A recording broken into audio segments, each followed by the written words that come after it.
PSG Fan TV, bonsoir à tous, bonsoir à toi Yang. Bonsoir Byron. On clôture la semaine, 23e journée. Voilà, bon, avec une défaite, encore une fois, c'est pas la plus belle des manières. Surtout pour préparer un match capital comme celui de la semaine prochaine, mais concentrons-nous sur l'AS Monaco. Et pas sur le PSG. Et pas sur le PSG, Byron. Sur le match contre l'AS Monaco, c'est ça que je voulais dire. Mais est-ce que... Voilà. Concentrons-nous aussi également, surtout sur peut-être les aspects positifs que tu as vus sur cette défaite. Allez. Il n'y en a pas. Il n'y en a pas. Tu peux reprendre peut-être mes quelques derniers débriefs. C'est copie conforme. Cette équipe n'y arrive pas. Cette équipe est malade. Il y a un coach qui est... On le savait, enfin on le pensait... On le supposait en début de saison, au moment de sa nomination, mais force est de constater que oui, il est bien trop limité tactiquement. Il tâtonne beaucoup trop tactiquement depuis le début de saison. Système à 3, ça revient à défense à 4, ça nous met des 4-4 de losange, 4-4-2 à plat. Il n'y a pas d'animation défensive. Ça veut dire que c'est un coach qui essaye. Il n'y a pas d'animation offensive, contrairement à son prédécesseur. Il a le mérite d'essayer. Il a le mérite d'essayer des choses, de pas s'enliser, mais malheureusement, les événements ne vont pas en sa faveur et en notre faveur. Le Paris Saint-Germain est certes premier en championnat, mais le Paris Saint-Germain, on est en crise. On est en crise carrément. Je vais te dire les termes clairement. Ne soyons pas faux culs, ne soyons pas hypocrites. Ne mentons pas. On est en crise. Avant le Bayern de Munich. Tu vois, à l'époque, et même encore aujourd'hui, il y a des élèves, ils vont en cours et puis ils font la Java, ils font un peu ce qu'ils veulent, on n'a rien à foutre. Puis quand il y a les gros contrôles, ça vient sans trousse, ça vient sans crayon, sans classeur, sans cahier. Le Paris Saint-Germain, aujourd'hui, c'est ça. Sur la scène européenne, sur la scène nationale. C'est ça le Paris Saint-Germain. Moi, je suis pas... Là, actuellement, je ne suis pas fier de supporter ce club. J'ai le maillot, là, sur moi. Parce que, voilà, il y a eu une transmission qui s'est faite quand j'étais plus jeune. On va pas refaire le monde, pas refaire l'histoire. Mais aujourd'hui, je suis pas fier. C'est une des pires défaites que j'ai vues du PSG. On attendait une réaction après Marseille. J'avais parlé lors du dernier débrief d'un éventuel bouillon, puisqu'ils avaient déjà pris un bouillon sur cette même pelouse. J'avais dit, n'imaginez même pas. Vous avez osé. Vous avez osé. Vous avez voulu jouer. Maintenant, qui sème le vent récolte la tempête. Et ça va pour tout le monde. Ça va aussi bien pour les joueurs, pour le coach, pour Luis Campos, pour la direction. Vous avez voulu jouer. Qui sème le vent récolte la tempête. Vous faites des choses qui sont totalement incohérentes. Nasser El Khelaifi, tu t'entoures pas des bonnes personnes. Ça fait 11-12 ans que vous faites comme bon vous semble sur la capitale. On a vos noms.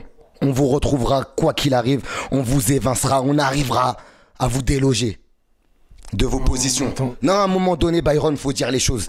Il y a une mascarade. On pensait qu'elle était terminée l'année dernière. Elle continue. À un moment donné, ces gens-là, va falloir qu'ils arrêtent de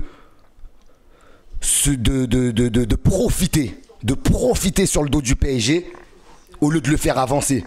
Ils sont censés venir avec une grosse manne financière, faire les choses correctement, rêvons plus grand, soi-disant. Regardons, on en est aujourd'hui. Voilà, on va rester concentré sur le match peut-être. On en avoir marre. On va traiter certains sujets pendant l'aftergame, en tout cas, voilà, je vais pas faire un bilan de l'histoire du Paris Saint-Germain, c'est pas ça le but ce soir. Après un match face à l'AS Monaco, à un moment donné, Byron, je pense qu'il va falloir qu'on se pose à un moment donné dans la saison, qu'on recommence à faire des aftergames, hein, qui faisait également partie du fil directeur du fil conducteur de notre chaîne, hein. C'est pas méchant quand je te dis ça, mais il va falloir qu'on recommence à en faire. Parce que même déjà les gens ils me le demandent, pourquoi vous faites pas plus d'aftergame là depuis 2 ans avec le Covid. C'est vrai qu'on a mis un peu le frein là-dessus, mais il va falloir qu'on se repose des 20-30 minutes pour évoquer ces sujets. Parce que là le club il se barre en couille. Toi, t'es pas positif là pour le prochain match, par exemple. Et Tu vois, tu veux être positif de quoi? On me sort l'argument du PSG qui est capable de se sublimer en Ligue des Champions. Mais arrêtons de nous mentir à nous-mêmes. Ils ont éteint l'interrupteur depuis pas mal de semaines. Vous croyez qu'ils vont le rallumer? Parce que c'est le Bayern de Munich en face. Le Bayern de Munich, il avance avec des certitudes. Le Bayern de Munich, déjà, il a moins de matchs. Et là, la Ligue, elle fait ce qu'elle veut avec les propos que je vais tenir. Mais la Ligue de football française, le Bayern de Munich, il a très peu de matchs. Jusqu'à le match de mardi. Très peu de matchs à jouer. T'as vu tous les matchs qu'on s'est tapés? Ça aussi, je pense que ça joue également dans le fait que on n'y arrive pas en ce moment. Mais à un moment donné, il faut arrêter d'essayer d'être optimiste. Faut arrêter d'être optimiste. Là, je m'attends à une rousse, frérot. Voilà, Ibilaï, ça me fait mal, frérot. Je m'attends à une rousse. Ok. Bah, t'as eu avant le 4-0 contre le Barça, la chaîne elle n'existait pas, j'étais déjà abonné et on avait fait des matchs pitoyables. Je me rappelle d'un vieux 2-1 au parc, avec Areola qui fait une boulette, Lucas Moura il nous fait gagner 95e. Il est hors jeu mais il nous fait quand même gagner. C'était pas de bon augure avant le Barça. Et on les avait quand même explosé 4-0. Là, je pense pas qu'on va exploser le Bayern 4-0. Tu vois ce que je veux dire? À un moment donné, le football, ça se respecte. Et comme je t'ai dit, ça fait un moment qu'ils ont éteint l'interrupteur. Ils vont pas le rallumer parce que c'est la Saint-Valentin et que ceux vies veulent nous faire rêver. À un moment donné, c'est... voilà. Puis, on a que ce qu'on mérite. Et il y a la suite logique qui va arriver. Ça va en découler sur des choses. Tout simplement. On verra bien pour la suite, hein, j'ai envie de dire. Bah, on verra bien, mais toi j'ai l'impression que tu veux positiver. Moi en tout cas, moi, tant que tout n'est pas joué, tant qu'on n'a pas passé toutes les échéances, je peux pas apporter de jugement tout de suite. Tu vois ce que je veux dire? Parce que je sais que voilà, sur 2 matchs, l'équipe change. Déjà, les acteurs changent. Et bon, tu me diras, le jeu est souvent pareil, oui. Les défaites s'enchaînent là dernièrement.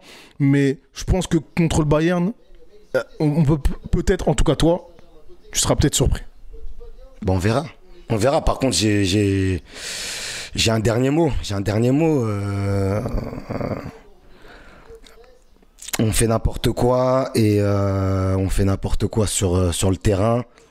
J'ai l'impression également en coulisses. On perd le contrôle là. Je pense que je sais pas où on va, mais ça me fait un peu flipper là ce qui se passe au Paris Saint-Germain. C'est pas de bon augure. Et quand je vois le capitaine qui refuse que son gardien de but aille voir les supporters, ils ont quand même fait des bandes pour venir à Louis II, les soutenir, ils étaient 1000. Marquinhos, honte à toi. J'ai juste ça à dire et le club a arrêté de prendre Presnel Kimpembe pour un con. Juste ça à dire. Donc, merci à toi. Bonne soirée.